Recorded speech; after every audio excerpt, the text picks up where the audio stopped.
There is no real choice you make if you're just an advanced biochemical machine, right? Okay. So how can you say it's wrong to torture babies for fun if you're just determined by physical laws? You've got no real consciousness, no real agency, no real free will. I feel like that means we don't have real consciousness.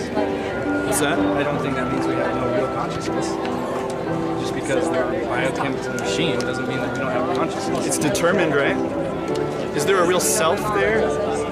I mean, all you are, dude, is water and neurons. Yeah, but I mean, it's not a simple water neuron puddle. Like True. It's been refined. It's gone through a lot of refinement through evolution and through natural selection. It's gone through a lot here. We're not just a puddle. You can't actually like compare us. Okay, but how can you justify a sense of morality though that exists apart from yourself? Well, I mean, like, not everyone has the same morals, and therefore I don't think that there's a God moral stance. Like, you can't say God put morals into all of us because no one has the same morals. There are people that have a lot of the same morals. That's a fallacy, I would say. It's a non sequitur. Now, why would you say that's a fallacy? Because obviously there are people that do torture babies for fun. There's people that are raping children. But you agree it's wrong. I agree it's wrong. You agree, there's other people out there that say that that's okay. So would you agree that that's wrong, though, independent of what they think? So, despite what they think, I think it's wrong? Do you think it's really wrong, independent of yourself, despite some people think it's really wrong? But even though some people think it's right, if you ask that person, what are they going to say? If you ask them, what are they going to say? They say it's right. They say it's right. But they're wrong, right? So you're saying that the God, in my opinion, they're wrong. Why? Because I don't. Because you say so, or because it's really real? I would say it's really real. How do you account for that in the absence of God? Well, I mean, how do you account for him going out and raping these children and saying it's okay? He's wrong.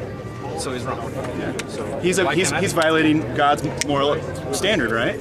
So you see, I feel like we're stuck in a circle. Yeah, I'll bring it back to kind of meta level here. I think atheism basically makes someone into a very irrational person on some very basic issues. They function in life well. They're a very irrational person on certain basic issues, but they function well in life. You function well as an American. You function well as a neighbor, right? You probably have a lot better morals than I do in many sense, right? But can you really, when you start, for example, I was talking to an atheist just last week at Temple Square, and I asked him, what about the beginning of the universe? Do you really believe, I said, wouldn't you believe that everything that has a beginning has a cause? And he said, well, no. And I said, what? Do you really think things can just pop into existence uncaused out of nothing? And he goes, well, yes, accounting for the universe. So you're literally telling me that right here on this street, pink unicorns or whatever could just pop into existence out of nothing uncaused? That's where atheism, that's the kind of thing atheism leads you to.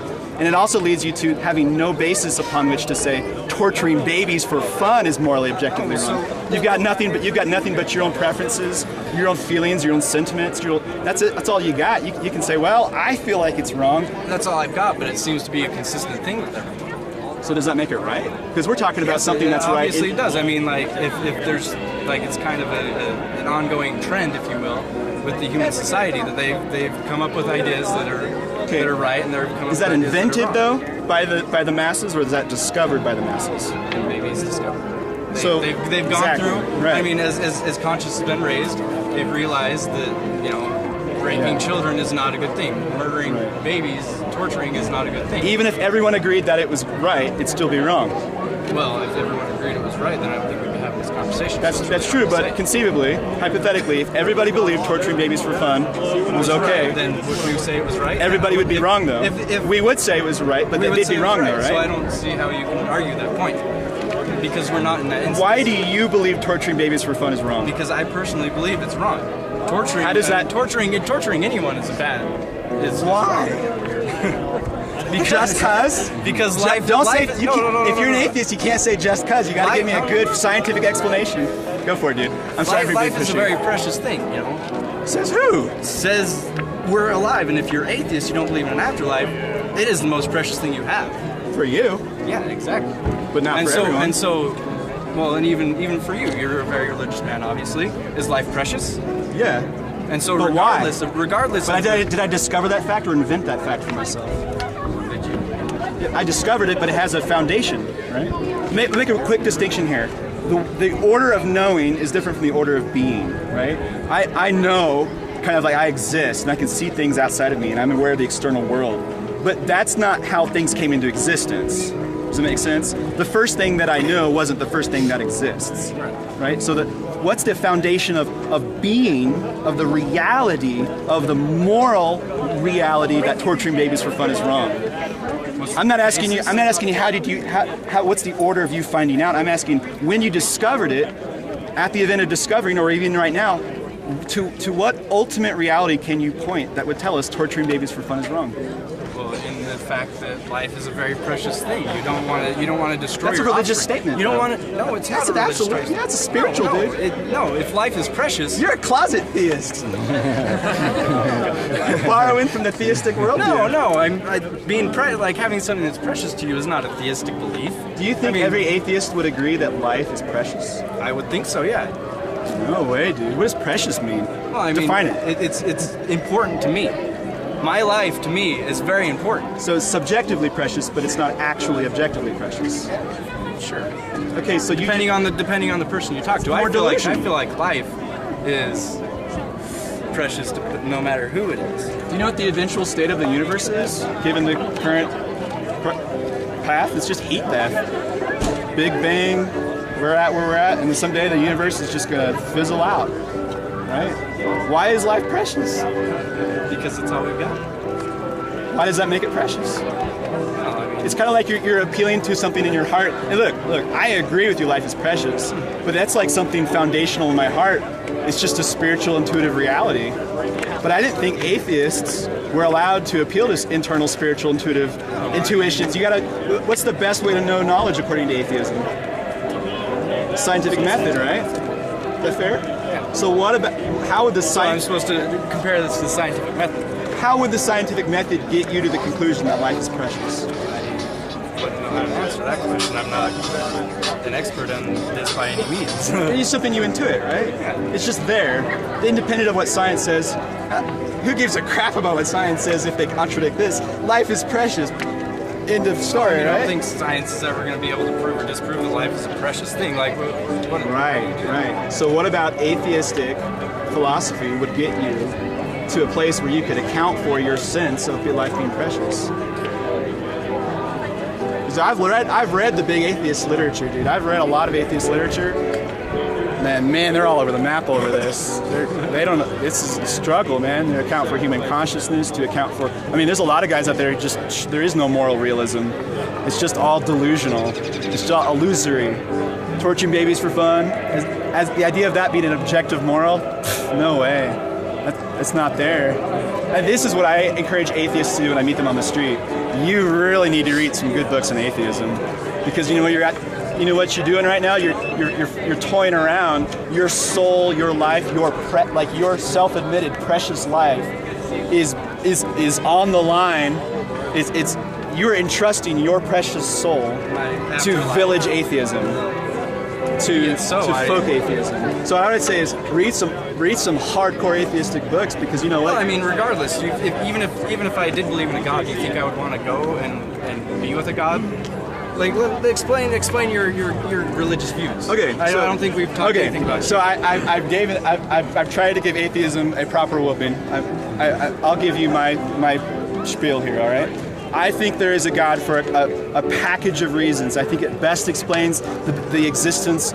This weird question you can ask yourself: why does something exist instead of nothing? How can I account for the beginning of the universe? How can I account for this incorrigible, inescapable reality that there are some things that are really, really, really wrong? I have this sense of meaning in my life. Meaning comes from mind, though, and minds have purpose. But a mind, if it's just an advanced biochemical machine, it really isn't a real mind. But I know I have meaning. I know I have purpose. I know I have a sense of morality. I know there's a sense of ultimacy, of ultimate cause, right? And the best explanation I can think of for that is God. Right? A personal God, because he's outside of time, outside of space, he caused the Big Bang. And he had to be a personal, mental, voluntary decision to bring the universe into existence. So I think we're here, and the purpose of life is to enjoy what's most enjoyable, to have pleasure in what's most pleasurable. But that happens not to be coarse, fleshly things in life. It happens to be relationship with God. Because you can already tell at an intuitive level, the most beautiful thing about life is relationships. the mind knowing other minds, right? That is a beautiful and precious thing, we would both agree. And I think that the most beautiful thing about life is having a mind and then connecting to God's mind, having a relationship with Him. But there's that moral reality, right? And that moral reality is real, and you violated your own conscience at times. You committed sin.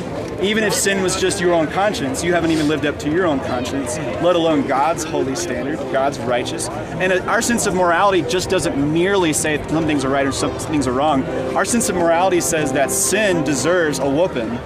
Hitler deserves punishment and pain, and Mother Teresa deserves accolades and praise, and it's a beautiful, praiseworthy thing. It's worth reward, right? Evil people who murder other people, innocent people, deserve to be whooped. They deserve to be punished. So I have a penal view of justice. That bad things deserve bad things. If you're a bad person, you deserve bad things. If you're a good person, you deserve good things. Well, here's the gospel in a nutshell. This is God sees us. He sees us down here. He created us. We are not living up to His moral standard. He, being God, the sum total of all perfections, the greatest of all conceivable beings, has the greatest sense of justice and righteousness than any other being that exists. So our sense of sin is not, we are way more sinful than we think, and God is more holy than He thinks. God's punishment on sinners is really serious. It's hell. And to, out of love, to show off how awesome He is in His attributes, glory, justice, mercy, God incarnated Himself in Jesus Christ, and then that fulfilled that penalty that we deserve. And so we can have a restored relationship with Him. Might sound corny, but if you're a supernaturalist, if you believe the universe can pop into existence, with a let me whoop on atheism for just 10 more seconds. It's worse than magic. It's so worse than magic. At least with theism, we've got a hat, right? We've got a magician, and you've got your basis, which you can't trump. No matter well, hear me out. This white rabbit just pops out, seemingly out of nothing, right? Out of his hat. Well, at least we can look to a magician and say, okay, he's the cause of the rabbit coming out of the hat. Atheism just says, well, Trump for everything. Well, atheism just says, well, sometimes hats just pop out of hats uncaused out of nothing, no explanation. And I'm saying because of the logical, foundational principle, everything that has a beginning has a cause. Atheism it just turns people into really nice, well-functioning American citizens who just start getting really irrational on basic things like God and morality. And you don't know how many atheists ask the question on the street: is it morally objectively wrong to torture babies for fun? And to be consistent, to be consistent with their atheism, and this is how I embarrass atheists in front of their girlfriends. They say, well, no, torturing babies for fun isn't necessarily wrong, and girlfriends are like, well, not how about this? Moral reality, moral beauty. One of the most morally beautiful things that evolution can account for is morally beautiful and praiseworthy things that evolution just alone cannot account for. Ultimate self-sacrificial love. Sacrificing your survival, your flourishing, your joy, your pleasure for someone else. But I think people have kind of taken themselves out of the natural selection type of environment. Say again? I said I feel that people have taken themselves out of the natural selection environment. Like in the animal kingdom, something that's not fit, that has something wrong with it, doesn't end up reproducing. People. So they just kill themselves? No, I'm not saying they kill themselves. They don't end up finding a mate or whatever. Right. The people, God, it doesn't matter what you look like. There's not a good evolutionary. You can find they'll find someone and end up reproducing with it. So they've totally cut that out. The kind of person who's self-sacrificial, even at the expense of his own life, isn't the kind of person who contributes to evolutionary value, right? Yes. All right. It's all good, dude.